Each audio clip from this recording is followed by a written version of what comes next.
High fashion, it seems to be a deranged, unhinged mishmash of trying to get fabric to skin.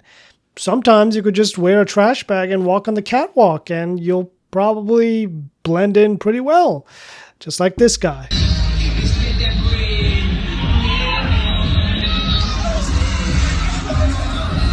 Yep, drip so good you have people just trying to rob you blind.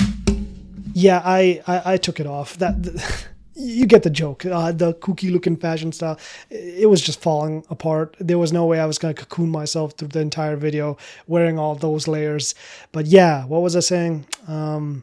Yeah, drip so good, you have people trying to rip it off you just to get a piece. People think that was an actual bouncer, but in reality, the person could not handle the fashion that was being projected to their eyes. They couldn't control themselves. They tackled the model into the ground, started ripping pieces of the outfit, attaching it to itself like some sort of fashion conscious John Carpenter's The Thing. But instead of it like assimilating bodies, they're trying to fuse the other people's outfits with theirs. Truly an unjust world we live in when an actual cat can break in, start cleaning itself on the catwalk, assaulting models. But when average Joe comes to show their fashion skills, they get a meeting with Thomas, the underpaid security guard, and his world-renowned back-hugging skills. Real talk though, I get it. Guard was just doing their job. But why push the person into the audience when you could have grabbed him, taken him backstage, got it all sorted out? Because now your audience is distracted from looking at the fashion models because they're too busy watching two men make pretzels on the ground over here. The guard was waiting their whole life for this one moment to break out these Cobra Kai forbidden jutsus to test out. Probably took off their weights Rock Lee style beforehand. Probably even asked Sensei to forgive them for going all out for this one moment. And going all out they did, as an actor. Yeah, I'm afraid just like Santa, the Tooth Fairy, and the gas money my friend Fabio owes me, it's not real. And it's never going to be real. Because turns out this was a ruse, an act. Even I had you convinced in the beginning of this video. I hope I did. Maybe not. Maybe you're too sharp for that.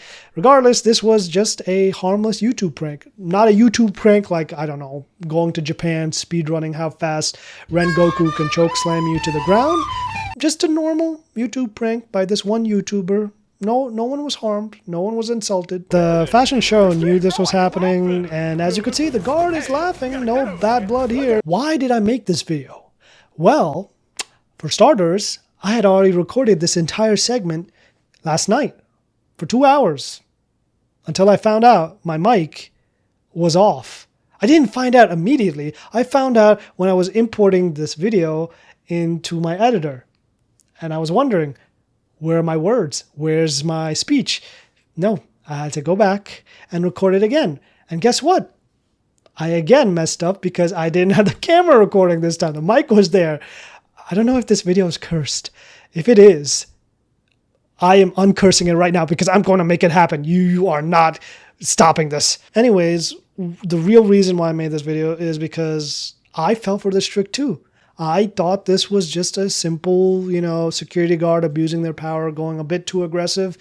But apparently that's not the truth. I mean, using a trash bag to walk the catwalk is not an idea that hasn't been thought before, as you could see with like the red arrow, the same thumbnail background. I don't know if they were actually working together on this or it was just there's no way this is a coincidence, but it's just kind of strange. Maybe they know each other. So yeah, for some reason, I decided to put on my Sherlock hat and let the cosmos part the way for me to find the truth that this is just a YouTube prank, that this security guard is not this bloodthirsty, hardened warrior looking to fill up hospital beds, but just a regular dude working there 9 to 5. But the comments on the 10-second, 15-second clip of, this without the YouTube prank context, the comments were just filled with people psychoanalyzing this poor security guard's entire life. Sitting there like busting out the therapist pipe. Judging by the force administered here, it is clear that this man was never allowed to have pets as a child. Not because their parents were strict, but because they simultaneously decided to divorce and abandon him. Thus, we could see the effects of this manifested today in this act of aggression. And the thing is, what's worse is this is without like AI video generation or all that nonsense. AI videos, if they ever get there, right now they're just making kooky Mountain Dew commercials with like lucid dreaming kind of effects because none of that looks normal. But whenever they do get to a point where they could consistently pump out videos that you can't even question, yeah, humanity's gonna have to deal with a lot of misinformation in those days. Like most of the comments had nothing to do with the ridiculousness of high fashion or how wearing a trash bag you could blend in on the catwalk. No, it was just finding ways to fire this poor security guard. And yeah, I don't know where humanity got so hell-bent on tying someone to a stake and setting on fire. Besides, all of history, but let's not get into that messy details. Let's just keep going. It's not a bad thing. This could be used for good. When people come together and take down someone horrible, that's not bad. That's being used in a good way.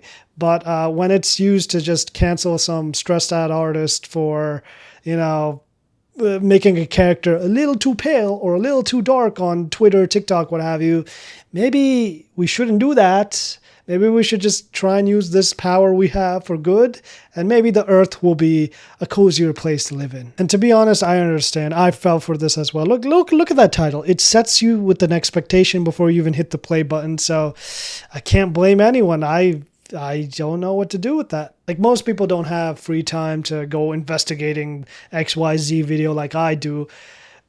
Some people just take what they're given. It's a first come, first serve because who cares? It's just a 10-second video. But I feel like it's a cautionary tale. Like from personal experience, sometimes you should be aware of these things because you might not be aware. Some of your opinions, knowledge might have just been regurgitated to you by social media, friends, family, peers. It's best to have that reviewed once in a while because even me, like once in a while I look back and think, why did I buy so-and-so game? Oh, wait, I was hyped to hell about it because everyone else was talking about it. I don't do that anymore, thankfully, but sometimes things slip through the cracks and you just wonder, why were you so adamant about so-and-so opinion or so-and-so whatever.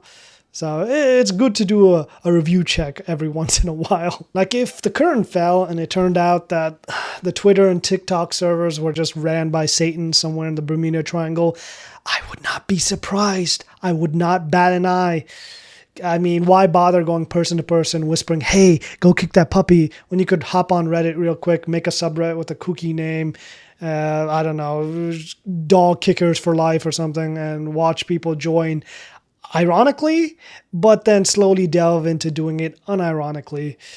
Yeah, it's something else. But it's insane how easy our thoughts can be mangled up like Play-Doh. It could be in the simplest terms as well, like an unpaid intern working at Wendy's social media account spamming sassy tweets to relate to me or you, or a room of coffee-filled marketers using a 37-degree angle to take the perfect picture for a certain product or whatnot to have you and me hyped for something we don't really need in our lives, or just some rando putting a video into the social media algorithms with a title that doesn't give much context, but there it is. That's how we could go about it, I guess. I mean, sure, it might not seem big. It could just be making a mountain out of a molehill, but from personal experience, the misinformation levels that just get to a point where grandma and grandpa are trying to convince me that reptilians live in the core of the earth and the entire planet is a flat piece of paper that's being written by a tortoise. I don't know. I would prefer that we nip this in the bud before it gets worse. But with AI videos starting to get better at what they're doing, I would not be surprised if I spend Thanksgiving watching my crazy uncles give me video proof of UFOs that are in like 4K. I hate to break it to you. It's not, Uncle. You need to calm down. I'm not looking forward to those days. Like, man, have you even thought what a thought is? Like, what even are we? I'm having a existential crisis because of this video, YouTube prank, whatever. I am I'm out. I'm taking a little stroll through the meadows, gonna get myself grounded, and yeah, that's all there is.